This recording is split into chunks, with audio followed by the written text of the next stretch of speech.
Hello friends, M trick YouTube channel में आपका स्वागत है। मैं इनके गुप्ता।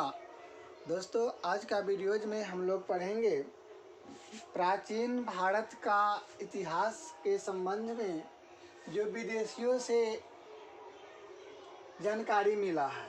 इससे पहले वीडियोज में हम लोग पढ़ चुके हैं कि प्राचीन भारत का इतिहास को सुविधा के लिए और समझने के लिए 4 भागों में बांटा गया था। उसमें है धर्म ग्रंथ, ऐतिहासिक ग्रंथ, विदेशियों का विवरण एवं पुरातत्व संबंधी साक्ष्य। तो आज का वीडियोज में हम लोग पढ़ेंगे विदेशी यात्रियों से मिलने वाले जानकारी के बारे में। तो सबसे पहला पॉइंट है, अगर विदेशियों का जानकारी मिला है वो यूनानी और रोमन लेखकों से मिला है। तो आइए अब यूनानी और रोमन लेखक के बारे में हम लोग पढ़ते हैं। तो यूनानी और रोमन लेखक में पहला पॉइंट में है टेसियस। पहला पॉइंट में है टेसियस।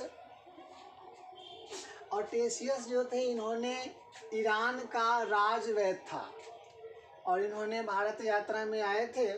और इनका जो भी इतिहास है वह अविश्वसनीय है, यानी कि पूर्णतः उस पर विश्वास नहीं किया जा सकता है। दूसरा पॉइंट है हेरोडोटस। हेरोडोटस को इतिहास का पिता कहा जाता है और हेरोडोटस के द्वारा लिखा गया पुस्तक का नाम है हिस्टोरिका। यह जो है फारस अर्थात ईरान, इनका पुस्तक हिस्टोरिका में भारत और फारस अर्थात अभी जो वर्तमान में जिसे ईरान कहा जाता है उसका वर्णन है। और इनका जो इस इतिहास का जो वर्णन है वह अफवाहों पर आधारित है, अर्थात वह पूर्णतः सत्य नहीं है। अगला पॉइंट में हम लोग लेते हैं मेगास्थनीज के बारे में। तो ये भी जो है मेगास्थनीज जो थे, यह सेल्यूकस निकेटर का राजदूत था। इनका सेल्यूकस निकेटर का इन्होंने राजदूत था और ये जो है भारत के चंद्रगुप्त मौर्य के दरबार में आया था। और इनका पुस्तक है इंडिका। इनका इंडिका पुस्तक में भारत के समाज संस्कृति के बारे में वर्णन किया गया है, जिससे यहाँ का संस्कृति का जानकारी मिलती है। अगला पॉइंट है डाइमेकस। यह डाइमेकस सीरिया नरेश अर्थात सीरिया के राजा अंतियोकस का राजदूत था। अंतियोकस का राजदूत था और इन्होंने भारत के बिंदुसार के दरबार में आया था और इन्होंने चंद्रगुप्त मौर्य से के युग का संबंध का जो है ना इन्होंने वर्णन किया था।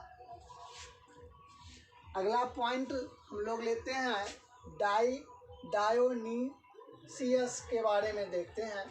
तो डायोनीसियस जो थे ये लेखक मिस्र नरेश टॉलमी, यानी मिस्र का नरेश टॉलमी फिलेडेल्फ्स का राजदूत था और इन्होंने अशोक के दरबार में आया था। और यही टॉलमी को भूगोल का पिता भी कहा जाता है, अर्थात भूगोल का जनक जो है, भारत के भूगोल का जनक टॉलमी को कहा जाता है। फिर अगला पॉइंट में हम लोग लेंगे प्लिनी। प्लिनी ने नेचुरल हिस्ट्री नामक पुस्तक लिखा और इस पुस्तक में इन्होंने पशु पक्षी, पेड़ पौधे, खनिज आदि के बारे में जो है इन्होंने वर्णन किया था। अगला पॉइंट है पेरिपल्स ऑफ द इरिथियन सी। इन्होंने हिंद महासागर की यात्रा की और क्या किए कि इन्होंने यात्रा के बाद जो है ना इन्होंने भारत के बंदरगाह एवं व्यापारिक वस्तुओं का वर्णन किया। तो इस प्रकार जो है इतने विदेशी लोगों ने जो है यूनान और रोमन का थे। इसके बाद एक और पॉइंट बनता है सिकंदर के साथ आने वाले 3 लेखक थे।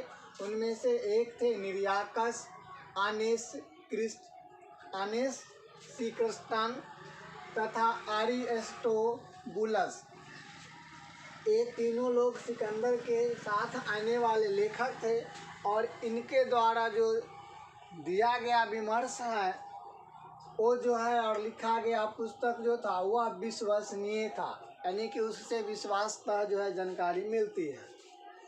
अब यूनानी लेखक के बारे में हम लोग देख लिए, अब आइए हम लोग देखते हैं चीनी लेखक के बारे में। चीनी लेखक कौन कौन थे? तो चीनी लेखक में सबसे पहले आने वाले थे फाहियान। चंद्रगुप्त मौर्य के दरबार में फाहियान ने आए और इन्होंने जो है मध्य प्रदेश के समाज के सुखी समृद्धि बताया और इन्होंने 14 वर्षों तक जो है भारत में रहा। इसके बाद अगला पॉइंट है संयुगन। इन्होंने 518 ईस्वी में भारत आया और 3 वर्षों की यात्रा में इन्होंने की यहाँ, और यात्रा में इन्होंने क्या किए कि बौद्ध धर्म की प्राप्ति की, अर्थात इनका उद्देश्य भारत में आना था बौद्ध धर्म की प्राप्ति करने के लिए। अगला पॉइंट हम लोग लेते हैं ह्वेनसांग। अगर अरबी लेखक में, चीनी लेखक में अगर सबसे ज़्यादा अगर कोई लेखक का योगदान है तो वह है ह्वेनसांग। ह्वेनसांग ने 629 ईस्वी में हर्षवर्धन के समय में भारत के कपिसा राज्य पे पहुंचा। पहुंचने की पश्चात इन्होंने नालंदा विश्वविद्यालय में अध्ययन भी किया और तथा इन्होंने बौद्ध धर्म को एकत्र किया और इनका जो था भ्रमण के साथ साथ इन्होंने अपना जो वृत्तांत दिया, विवरण दिया, उसका नाम था CU की। इसमें उन्होंने 138 देशों का वर्णन किया और विवरण दिया। इन्होंने बुद्ध के प्रतिमा को काफी पूजनीय माना और इसके साथ साथ इन्होंने सूर्य एवं शिव के प्रतिमा को भी पूजा किया। इसके बाद जो है सबसे आखिरी पॉइंट है इतिसंग, चीनी लेखक का। इतिसंग में है इन्होंने 7वीं सदी के अंत में भारत आया। आने के बाद इन्होंने नालंदा विश्वविद्यालय, विक्रमशिला विश्वविद्यालय तथा भारत का, अपने समय के भारत का इन्होंने वर्णन किया।